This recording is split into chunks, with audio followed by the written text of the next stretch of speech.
Ça, c'est le Pixel 10a. Il est décliné en 4 couleurs, vous le voyez. Il est lancé à 549 €. C'est le successeur du Pixel 9a que j'ai juste ici. Et on peut déjà commencer à faire le jeu des 7 différences. Enfin, il y en a une principale. Elle est ici très fine. C'est simplement que le module photo, désormais, n'est plus à l'extérieur. Il n'affleure même pas. Non, il rentre même. Donc, c'est-à-dire que d'un micromillimètre, éventuellement, il est à l'intérieur de la coque de ce Pixel 10a.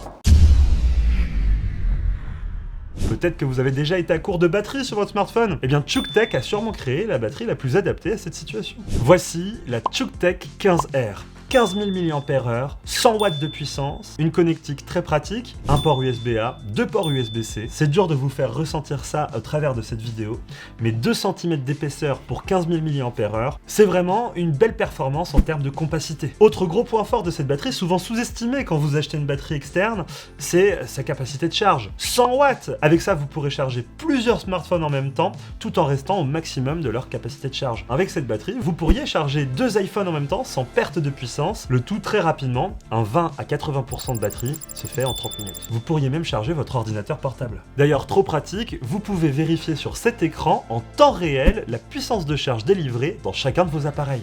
Bref, cette ChoukTech 15R est puissante et compacte. Sachez qu'elle est disponible à moins de 50 €, ce qui est assez fou, et je vous mets tous les liens dans la description. Allez, retour à la vidéo. Autre point distinctif entre ces modèles, sur le côté, le 9a n'a rien du tout, alors que le 10a se retrouve avec le tiroir de carte SIM. Alors pour avoir posé la question à Google, on nous a répondu que potentiellement c'était pour la réorganisation des composants à l'intérieur de l'appareil, notamment de la batterie, qui a dû être déplacée, et tout cela dans un souci d'une meilleure réparabilité. Et du coup, si derrière on n'a plus le tiroir de carte SIM, eh bien on se retrouve avec un deuxième évan. Alors est-ce que c'est un second haut-parleur? On ne sait pas. Pour l'instant, on est sur une toute première prise en main et on ne peut pas voir les téléphones allumés et donc pas les tester. Et bien que l'on ne puisse pas allumer son écran, on se rend tout de même compte que la grosse bordure noire est toujours présente tout autour, bien que en comparant avec son prédécesseur, elle peut éventuellement avoir été très légèrement affinée. On a vu les améliorations physiques de ce Pixel 10a, mais qu'en est-il à l'intérieur? Est-ce qu'on retrouve le Tensor G5? Oui, le SoC des Pixel 10 et 10 Pro sorti l'été dernier.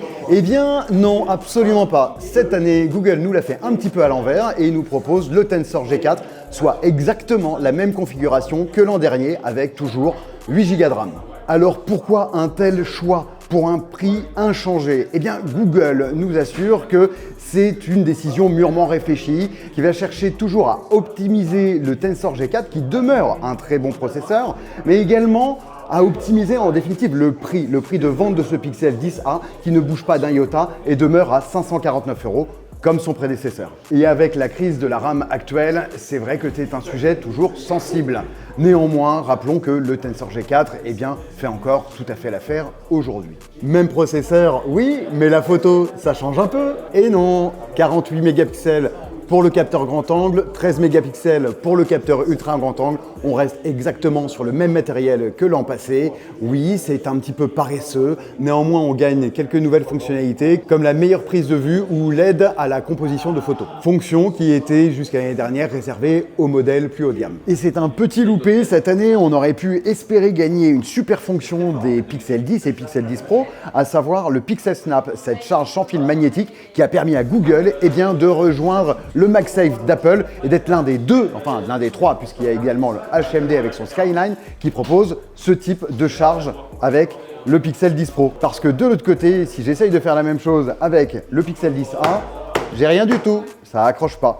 Cependant, on a tout de même une charge sans fil sur ce téléphone.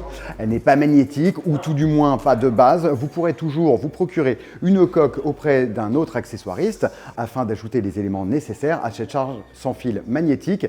Les coques de Google, quant à elles, sont très bien faites, très bien finies, très agréables en main, mais n'ont aucun aimant à l'intérieur. Alors certes, on n'a pas le MagSafe d'Apple, néanmoins, nous avons le QuickShare AirDrop ou AirDrop QuickShare, c'est-à-dire la simplification de transfert de fichiers entre Pixel et iPhone. Et ça, c'est une nouveauté qui a été récemment déployée sur la série Pixel 10 et le Pixel 10a y a droit à lui. Concernant la batterie, on reste sur une batterie de 5100 mAh. Néanmoins, Google nous assure qu'elle devrait être un peu meilleure que l'an dernier, puisqu'on passerait de 100 heures en mode ultra économie d'énergie à 120 heures meilleur avec ce modèle. Et enfin, la dernière fonction que je voulais évoquer avec vous, c'est l'apparition du SOS par satellite sur la gamme A. C'est une toute première dans l'histoire de Google de proposer cette fonction sur un téléphone aussi peu cher, entre guillemets, bien évidemment. Pour rappel, cette fonction permet de contacter un tiers via un message envoyé par satellite et donc sans réseau Wi-Fi ni réseau cellulaire. Les Pixel 10a seront disponibles en boutique début mars.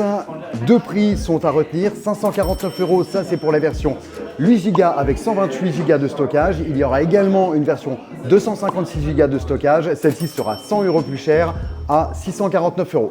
Voilà, c'est tout pour moi. J'espère que cette vidéo d'introduction du Pixel 10a aura pu vous éclairer un peu plus sur ce nouveau modèle. Premier modèle de Google pour 2026 qu'on a désormais hâte de tester. N'hésitez pas à lâcher un petit like, à poser un commentaire, à vous abonner également si ce n'est pas déjà fait. Je vous dis à bientôt, portez-vous bien, c'était Edouard pour Frandroid. Salut!